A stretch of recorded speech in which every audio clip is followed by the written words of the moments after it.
Gracias, amigas y amigos de YouTube. Les traigo desde ya una provocación, porque los temas teológicos, los temas relativos a la fe y a las confesiones religiosas, a los concilios, a las organizaciones, a la iglesia, siempre mueven pasiones. La gente no se queda indiferente y muchas veces hay personas que cuando uno trata de llevarlos por la mano hacia la luz, hacia el conocimiento, comprobado por textos, bueno, pues ellos a veces se sienten muy cómodos en el error. El tema que vamos a tratar ahora me estaba bulliendo hacía tiempo. Traté de tener algún día alguna predicación sobre ese tema, pero no ha habido posibilidad de dónde predicar este tema. Entonces se abre la ventana amplia que Dios ha provisto de YouTube, de los canales, para presentar este tipo de temas. El tema es delicado porque ha dividido a la cristiandad.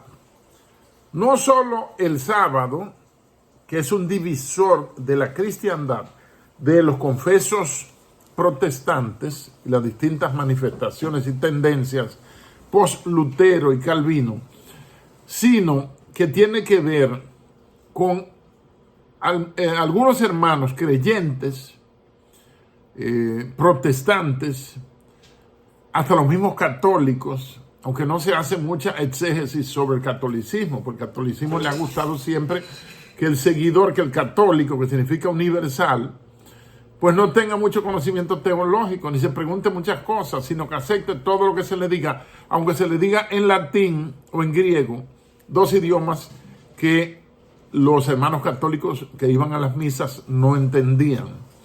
Entonces, el tema es, por un lado está la gracia, la ley, perdón, y por un lado está la gracia. La pregunta sería, o el tema sería,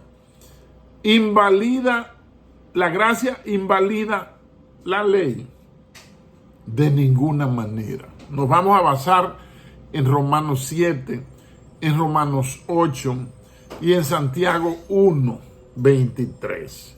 Entonces, algunos puntos, algunas tesis que quiero poner en claro desde el inicio. Y es esta. Tanto la ley como la gracia son fruto de la voluntad de Dios, cada una en un momento y escenario de la historia de la humanidad. Tanto la ley como la gracia son creación, disposición y fruto no solo de la voluntad divina, sino que revelan ambas el carácter de Dios. Ahora bien, tenemos que tener claro el alcance de la ley, comenzando por la ley, por el Antiguo Testamento. El Testamento significa pacto, el Antiguo Pacto. Y el Nuevo Testamento significa nuevo acuerdo, nuevo contrato de la gracia. Entonces, hay concilios que por intereses, por sectarismos, han pretendido y lo han dicho que la ley ya eso está mandado a guardar, que la ley ya no existe. Entonces, si la ley, yo no sé dónde ellos leyeron, en qué parte de la Biblia habrán leído, que dice que la ley fue cancelada con la llegada de la gracia. Porque cuando le hablan a Jesucristo, él dice que no he venido a abrogar, es decir, eliminar o transformar, cambiar la ley, sino a cumplirla. Y cuando pone el ejemplo del no desearás, no codiciarás la mujer de tu prójimo, le dice, ustedes oyeron en los antiguos que la ley dice, no codiciarás la mujer de tu prójimo. Pero yo les digo, en el periodo de la gracia, le agrego yo, que aquel que mira una mujer para desearla, ya adulteró con ella en su corazón, en su mente. Es decir, que la interpretación que hace Jesucristo, lo que hace es agravar, poner más rígida la ley que Dios dio al pueblo hebreo en el Sinaí, porque no existe una ley de Moisés, existe la ley de Dios dada a Moisés, que era el líder espiritual y político de ese pueblo que Dios sacó con grandes portentos y maravillas, lo sacó de Egipto. Entonces no debemos ver a la ley y a la gracia como antagónicas, como enemigas, como contrarias. Y Santiago 1, 22 al 23, lo vamos a leer, donde él dice la finalidad de la ley, porque antes de existir la ley había pecado. Ahora bien, la ley lo que hace es tipificar en términos jurídicos el pecado, es decir, lo que es pecado y lo que no es pecado. ¿Qué dice Santiago? Que es un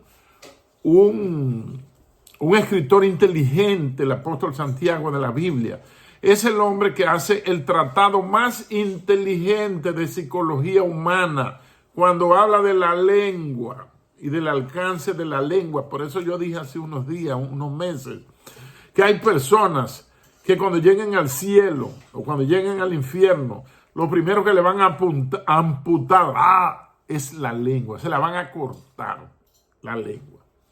¿Qué dice Santiago 1, 23 y 24? Dice, el que escucha la palabra, o sea, la ley, pero no la pone en práctica, obedece, es como el que se mira el rostro en un espejo y después de mirarse se va y se olvida enseguida de cómo es. La ley es el espejo que nos muestra el pecado. Es que nos describe nuestros pecados.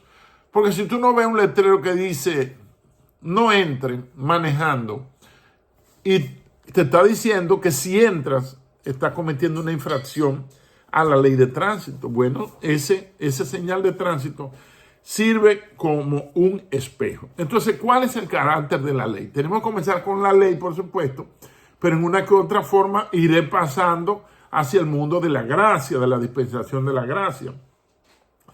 Entonces, Romanos 7, 12. Yo quise escoger, o Dios me dio a entender, escoger como base el capítulo 7 y parte del 8 del libro de Romanos.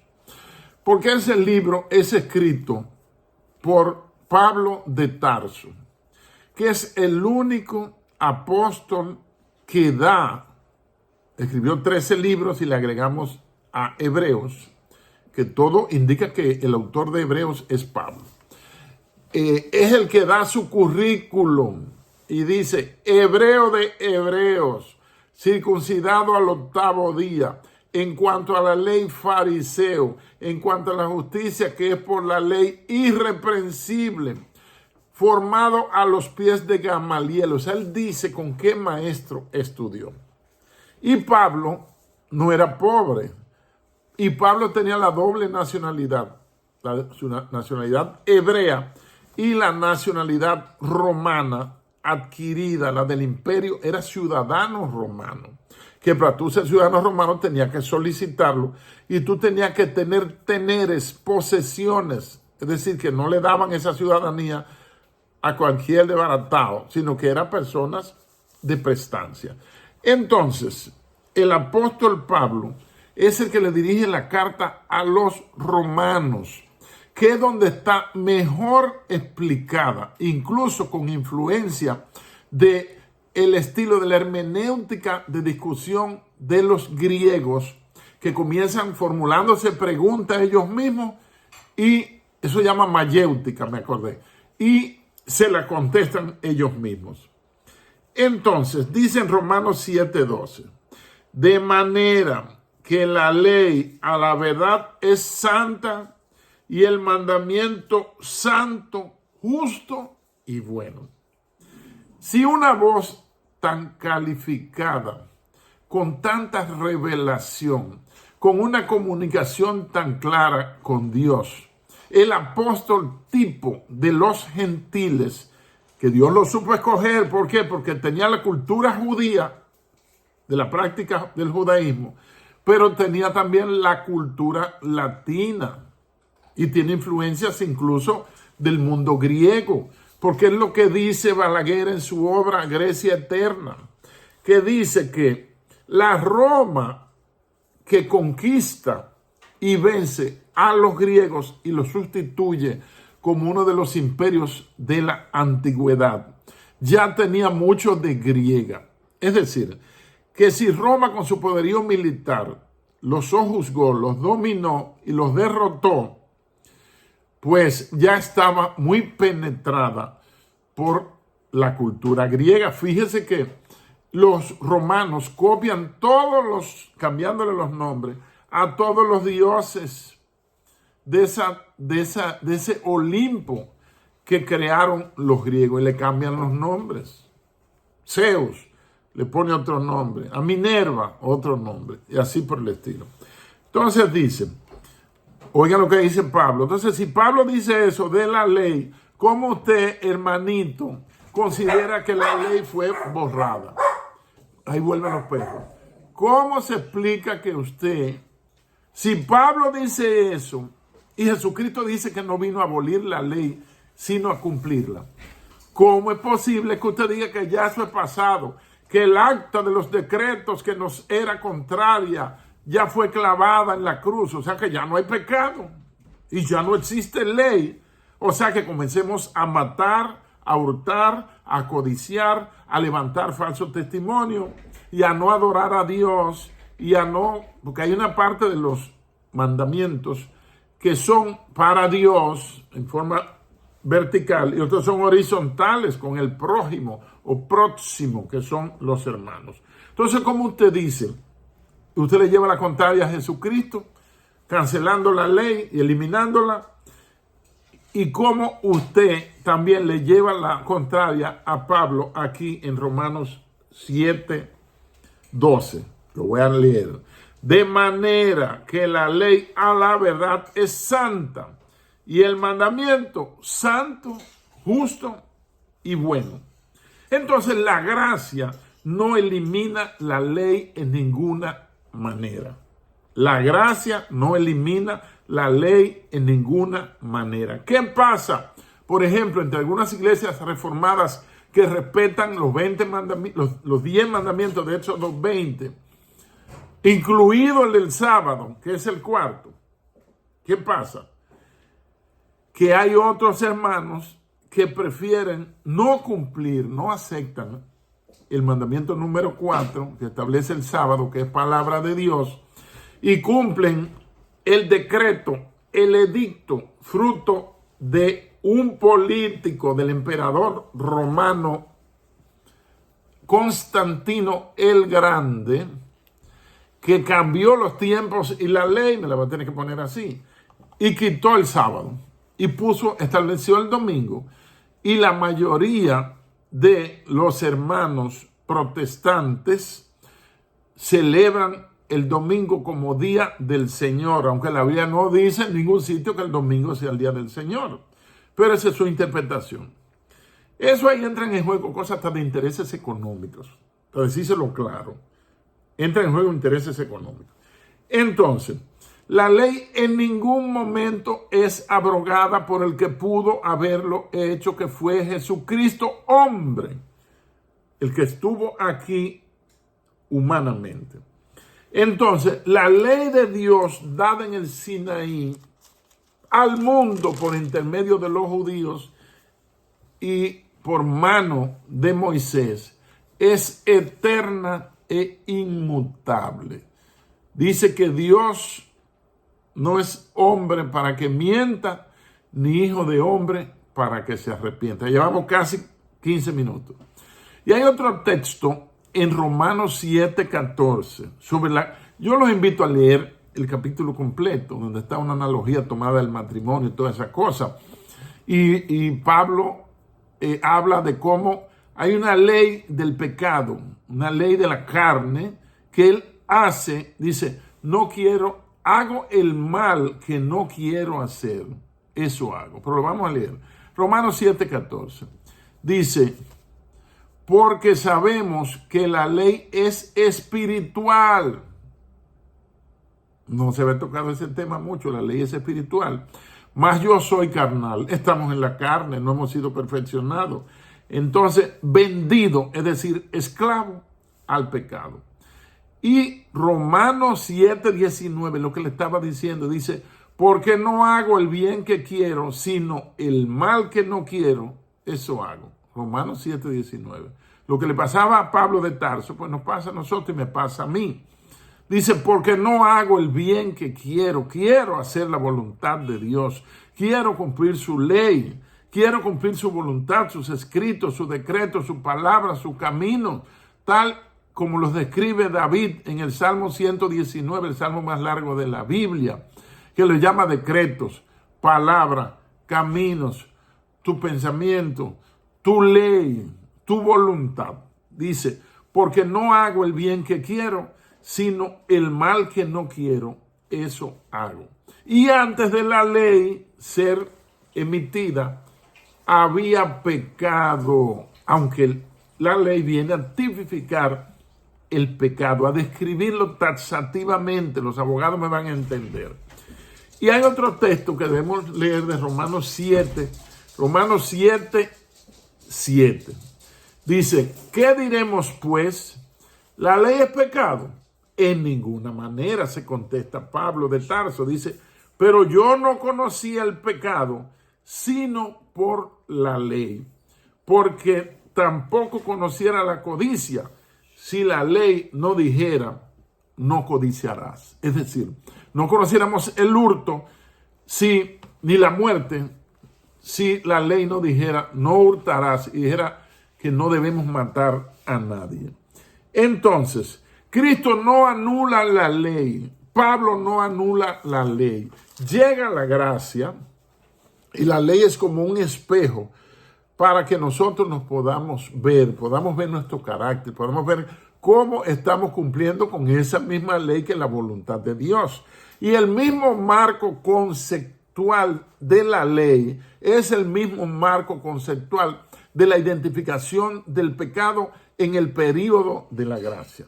El mismo marco conceptual de la ley, les repito, es el mismo marco conceptual de el pecado descrito en la gracia. Entonces, la ley nos muestra una fotografía moral y espiritual de nosotros. La ley es una fotografía moral y espiritual de nosotros. El papel de la gracia es la afirmación de la ley de Dios. Nos muestran su carácter y voluntad. Le voy a repetir. El papel de la gracia es la afirmación de la ley de Dios, mostrarnos su carácter y voluntad. Ahora vamos a hacer ya con 18 minutos una especie de cronología, de línea de tiempo, que eso ayuda bastante a hacer cualquier análisis. Se habla, según los entendidos, que hay unos 6,000 años de pecado. Desde la caída en pecado hasta esta fecha, tenemos como 6,000 años. Y fíjense que todos los países no tienen el mismo calendario. Por ejemplo, el calendario chino tiene 5,800 años aproximadamente. Es más largo, tiene una profundidad mayor que el calendario judío, que no llega a 5,000 años. Bien, creo que estamos en 4,800 que yo cuento. Entonces, piensen en el momento de la caída en la gracia. ¿Cuál es el escenario geográfico? Tierra de los judíos. ¿Ve?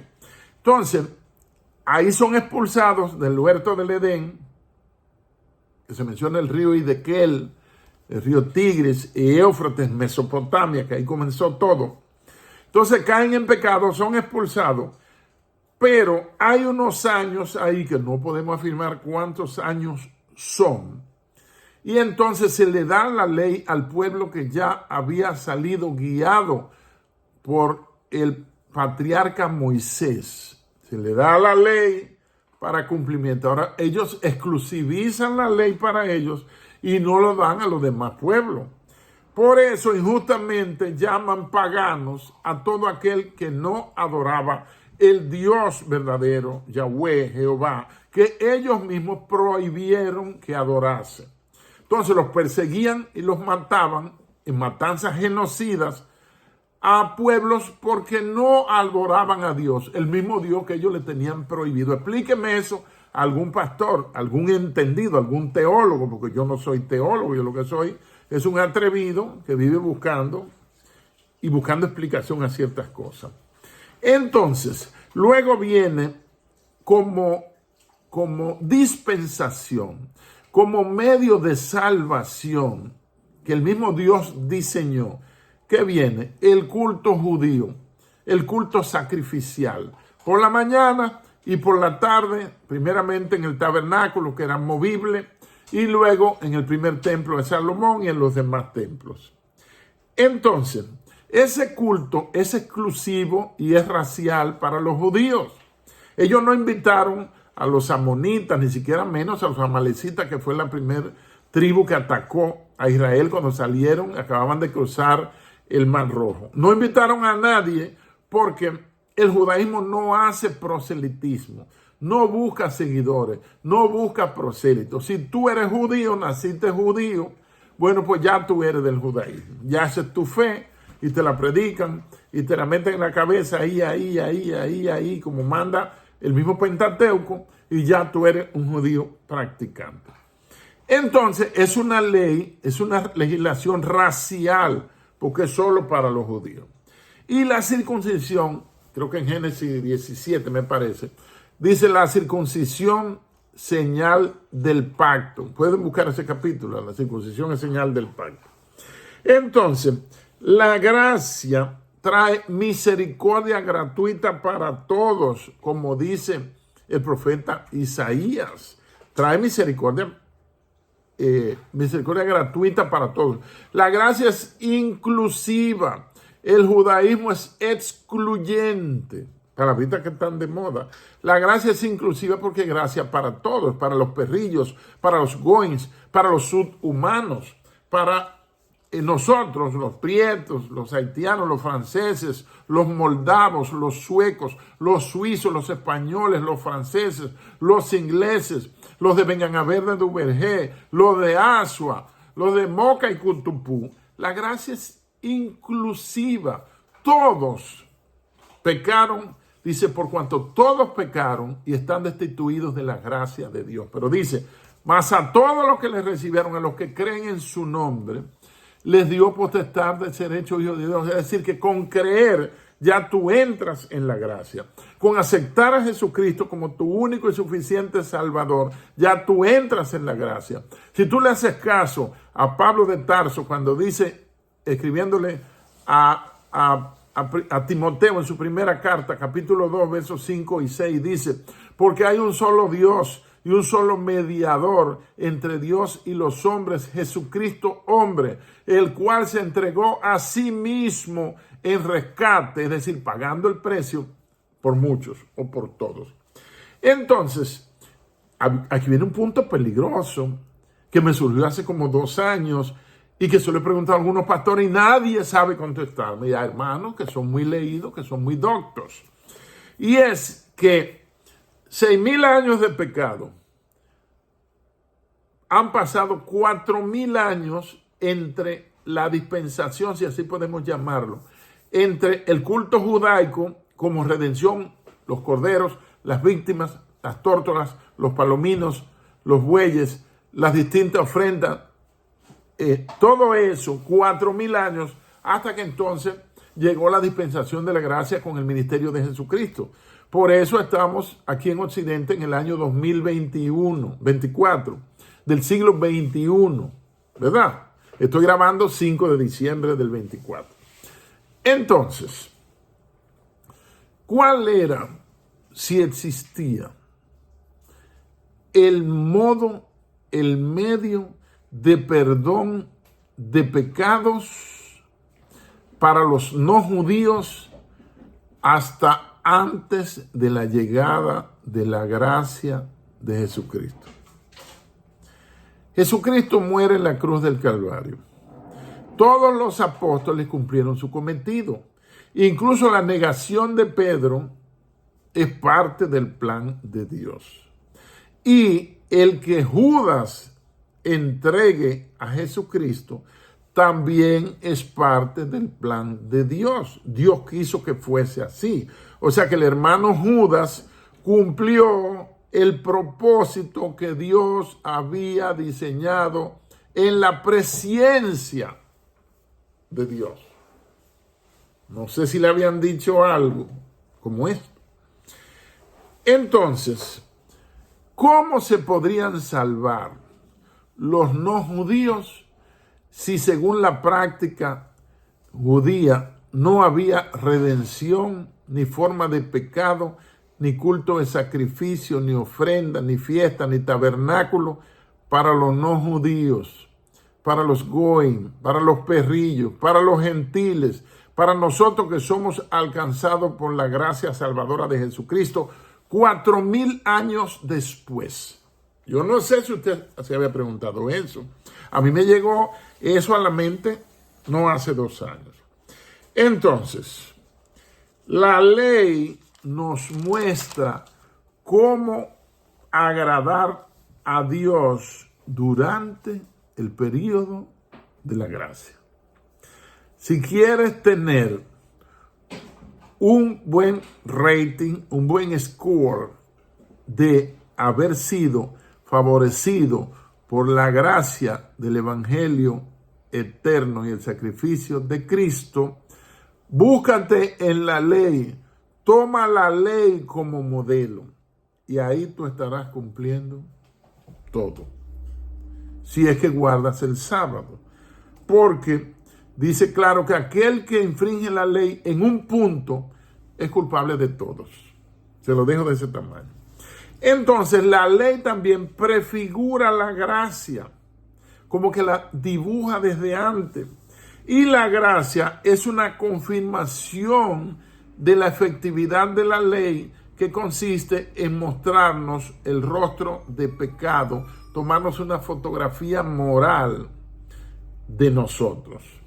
Entonces, la ley y la gracia, ambas revelan el carácter santo de Dios y su voluntad para toda la humanidad, no solo para el pueblo judío. Le vamos a dar una conclusión ahora que está en Romanos 8, 2 y 3. Dice, porque la ley del Espíritu de vida en Cristo Jesús me ha librado de la ley del pecado y de la muerte. ¿Cuál era la ley? La ley establecía el ejemplo de María Magdalena, de la mujer que llevan, que no la identifican como ella, todos. Esta mujer fue sorprendida en el acto mismo del adulterio. Y Moisés en el Pentateuco, nuestro padre Moisés mandó que debe ser apedreada. Ese evento sucede en el periodo de la ley, porque la gracia, aunque había comenzado el ministerio de Jesucristo, Jesucristo todavía no había sido crucificado, no había sido sacrificado, no había perdido su vida, que él mismo la puso para volverla a tomar, porque él tiene señorío sobre la muerte. Todavía no había sacrificio propiciatorio de Jesucristo como una muerte vicaria, que significa sustituta. ¿Y qué hace él? Se pone a escribir en tierra con el dedo. Ningún evangelista dice, de los 4 evangelios admitidos en el canon católico, en el canon protestante, Mateo, Marcos, Lucas y Juan, ninguno dice qué era lo que el maestro estaba escribiendo ahí. Si era un texto de la ley o si era algún decreto de la gracia. Y entonces le dice, el primero de ustedes que esté sin pecado, lance la primera piedra. ¿Qué le está diciendo? Que sí, que debe ser apedreada respetando la ley. Pero al rato Jesucristo levanta la cabeza y ve que no hay nadie, pero la mujer está ahí temblando. Y le dice, ¿y dónde están los que te acusaban? ¿Ninguno te condenó? No, maestro. Ah, pues vete y no peques más. Eso fue una cosa tremenda, una demostración de que Jesucristo es Dios mismo y tiene sabiduría divina y no iba a caer en los ganchos que le pusieran los judíos y le pusieran los fariseos. Entonces, porque lo que era imposible para la ley, Romanos 8:23, 8, 2 y 3, vamos a leerlo, dice, porque la ley del Espíritu de vida en Cristo Jesús me ha librado de la ley del pecado y de la muerte. Todos debemos morir por cuanto todos pecaron y están destituidos de la gloria de Dios. ¿Y qué sigue explicando? Porque lo que era imposible para la ley, porque la ley no salva. El cumplimiento de la ley dentro de la gracia sí nos puede hacer actos para vida eterna. Ojo, le era imposible, por cuanto era débil por la carne. La ley muestra nuestras debilidades, las debilidades y las faltas de la condición humana. Y sigue diciendo Pablo de Tarso, Dios, enviando a su Hijo, Jesucristo, en semejanza de carne, de pecado, y a causa del pecado, es decir, por motivo del pecado, por esa falta de redención a la raza humana, Dios envió a su Hijo hecho carne. Dice, lo voy a leer, dice Dios, enviando a su Hijo en semejanza de carne, de pecado, semejanza.